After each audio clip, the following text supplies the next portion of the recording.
morning guys, welcome to day 9. We're going to leave this beautiful place behind and we ride to Kargil.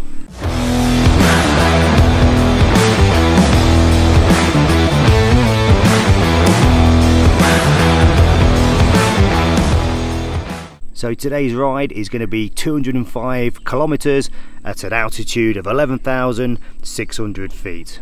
So we're just going to wait for our taxi boat to turn up, get back to the bikes and start today's ride.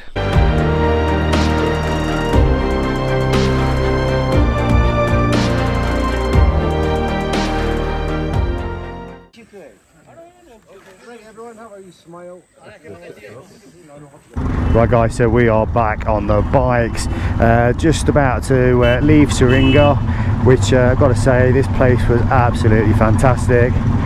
Staying on those houseboats was a real experience last night, and you'll get to see Dal Lake as we just ride out of this car park.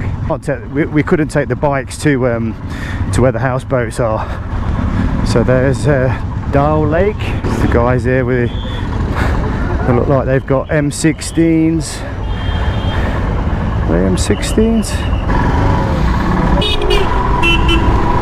Right, so yeah, to my left is the lake we stayed on. We stayed right over there, but basically you get your boat, we parked up, we get your boat over to the houseboat. Super fun experience last night. Yeah, what happens is you get all these sellers that come to your houseboat and they just let themselves in.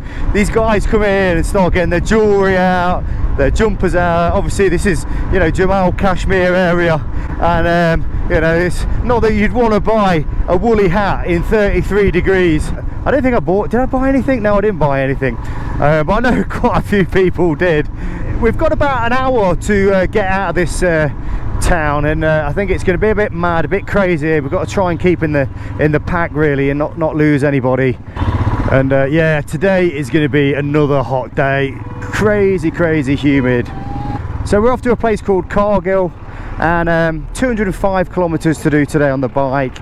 I'm not quite sure what the roads are going to be, but we're heading up the mountain, and this place we're heading to, in 1999 they were at war with Pakistan, and I think they've had a few little fights, and the Indians have always come out winning.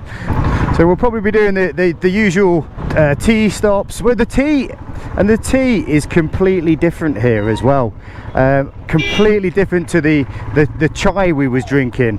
I much prefer the tea here. It doesn't taste so sweet.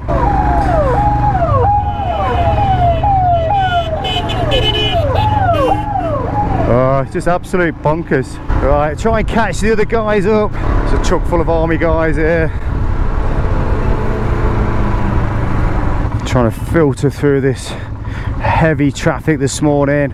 Like I said, today's a Sunday, and I don't know if that makes things worse. I just think these kind of cities and areas are just busy all the time. It just gets so hot when you're sat in this traffic though. Heat from the vehicles and heat from your bike. I don't know if anybody's noticed, but my prayer flags have disappeared.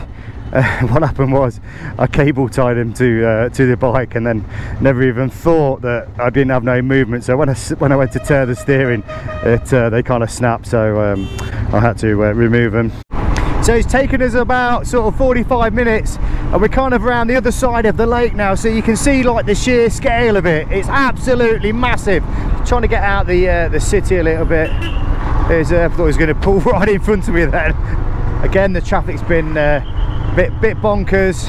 The group's just completely broken up now, because I think half of us got stuck at some traffic lights, and they have these they have the timers on the traffic lights. I think it got down to about 14 seconds and everybody just went anyway.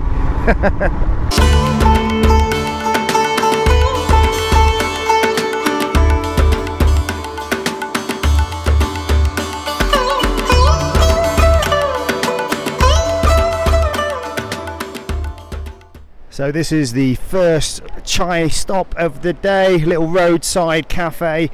I'll take you in, show you what they're making. It's got the pan boiling over here. I think that's for the tea. Basically these are aloo paratha, which is basically potato bread fried on the pan there. This guy's here is making some chai tea. Right, so that's the chai stop over with. Very nice people, great tea and great food. But it's always nice to get back on the bike. So the bit of road we've just been doing, I think we've done 44k up to now. Yeah, it's not too technical at the minute, but we're headed up to the mountain roads. So hopefully we'll get some nice views. Just check the altitude. We're at about 5,500 at the minute, so it'd be nice to get up a little bit higher and get these temperatures down a little bit. A couple of the guys did a wrong turn back there.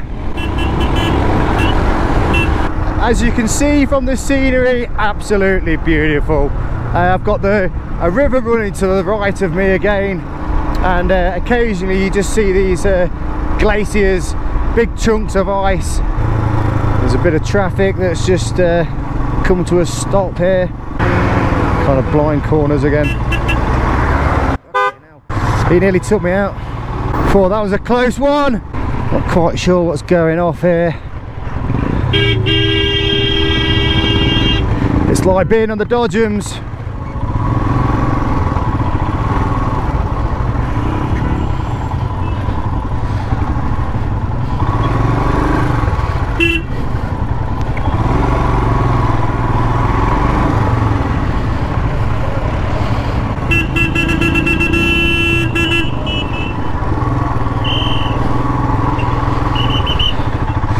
He's gone over there.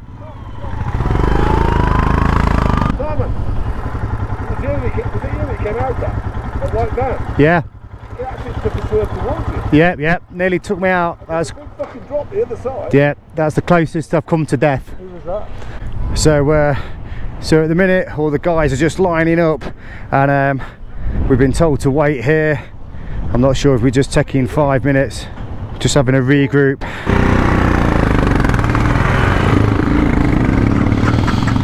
Yeah, no particular reason for the stop. So I think a couple of guys went, well, you've seen them go that way, but yeah, it looks like they're building a new road.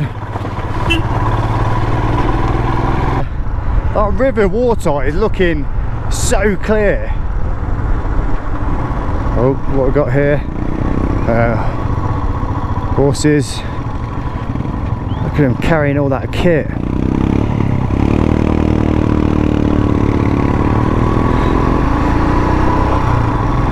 So I think over here on my right, it looks like they're building some sort of tunnel through the mountain there. This mountain road's probably been one of the nicest in the sense of it's really wide. There's not so many kind of potholes on there, and yeah, I mean, look at the views, absolutely beautiful. We've got the goats on the road again. Fairly well behaved they were. So we've just got onto this block paving. I've not seen this road surface before, so it's a little bit bumpier. Oh, I can smell food and I am starving.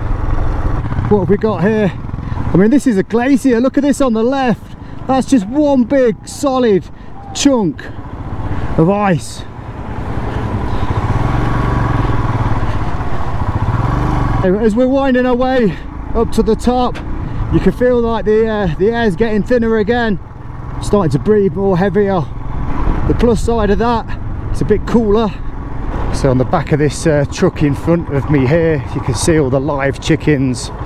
I'm sure they're going to be curried a bit later on. So this is kind of where we've stopped to get a bite to eat. There's people sledging down there. I mean, it's still really warm, it's still hot, and a guy, I think there's a guy on there on a snowmobile of some description, but yeah, you can see where it's melted in the middle, where the water's coming trickling down.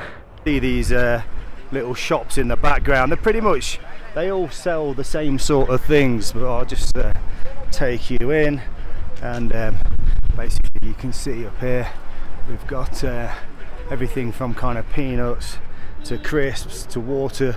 Biscuits seem to be a popular one up here as well, maybe because they last quite a while.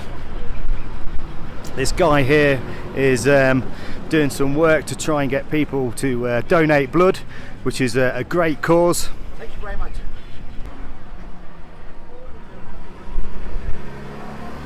It's nice to have a little stop and a little refreshment. We had some noodles, a bit like you know, the pot noodle back home, but my god, everything is so spicy. There we go, altitude 11,649 feet. Some guys here on the KTMs. You don't see many other adventure touring style bikes. Look at this Royal Enfield here. It looks like a bit of an army vehicle, and sounds like a bit of a beast with the exhaust on the back there. So we're just going to roll down the hill, effortless riding. So we're at another security checkpoint now. This is the Kargil one now, and this takes us into Ladakh.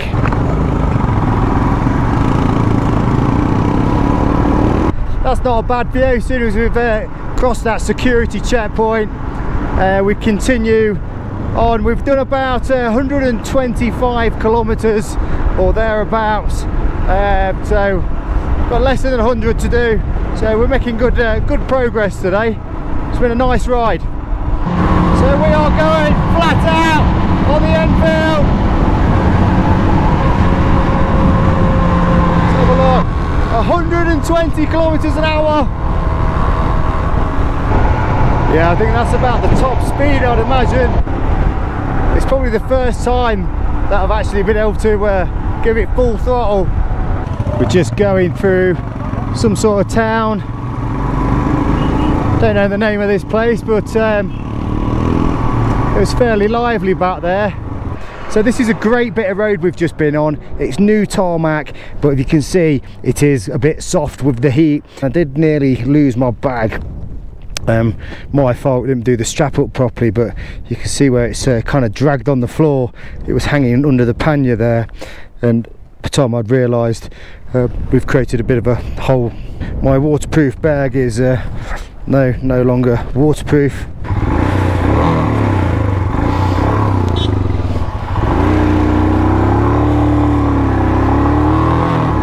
Not sure these logs look very secure on the back there, but as soon as I get an opportunity to do the overtake, I shall.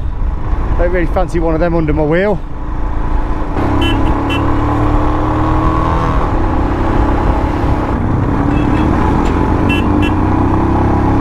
You probably notice the fumes that kick out these trucks as well. Sometimes when you're overtaking, especially uphill when they've got the foot down, the black smoke coming out is absolutely dreadful. You just get a mouthful of it. You kind of got to hold your breath when you go past. Bloody hell, that was close. Whoa. This area is also known for brown bears. If we sit in it, we'll pull over and take a look.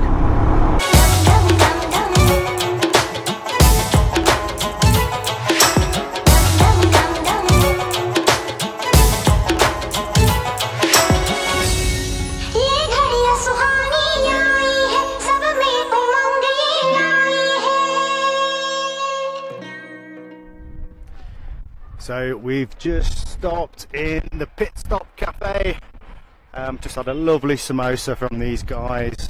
So let's go and have a look inside this bunker. So 1969, this has been here since India was at war with Pakistan. Serious weaponry in here. RPG, rocket launcher. I'm not sure what this is. MP9 I think, maybe. I don't really know my guns. God, yeah, it's quite heavy. Let's see if I look down the barrel, see if I can take a shot, see if we can get Phil. Bang!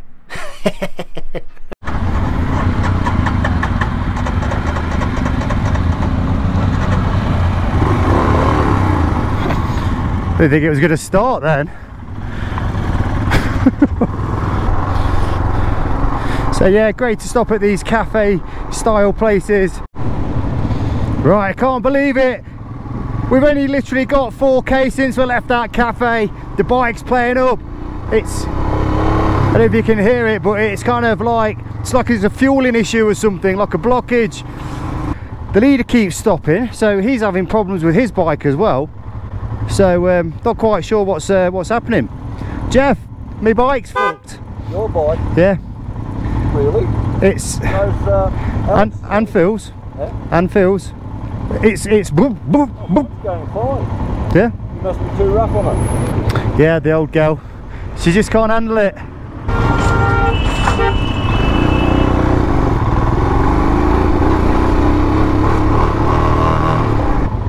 Yeah, the bike's definitely not running right. Not quite sure what's going off. There seems to be 3 of us having the similar issue. So I reckon it's just bad fuel. We're at another stop here as well. Doesn't look very official, but just need to get back to the hotel. Luckily we're not that far away. I think we could limp it back. I don't really want to turn the engine off at this point because it struggles to start. If I open the throttle, I'll do it in a sec when.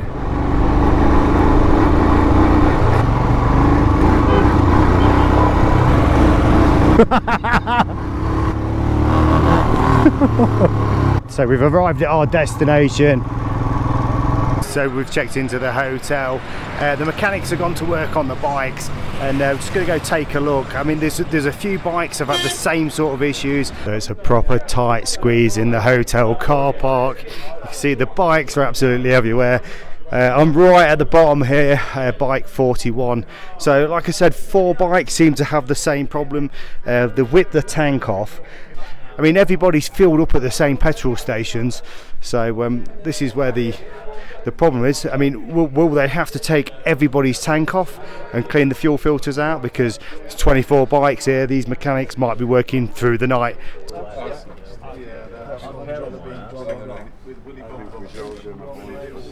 So what they're doing here is just cleaning out the fuel filters. I've just asked him whether it was pretty bad, and he said, yeah, really bad. So that's the issue. It turns out there's about 8 guys that have got the same issue with the bike. Yeah, it's just basically all the rubbish that's gone through the tank. So they're cleaning it out with fresh petrol. You can see behind me, they're getting the bikes fired up, making sure they're okay for tomorrow's ride. So I hope you like the video, guys. If you've not subscribed to the channel, then please do so. Give us a like, and I'll see you in the next one. Oh no, I wonder if it's a fueling issue again. Jesus Christ. 5, high 5. But hell, he about took me off the bike. Busy little place. Those crosswinds have really picked up.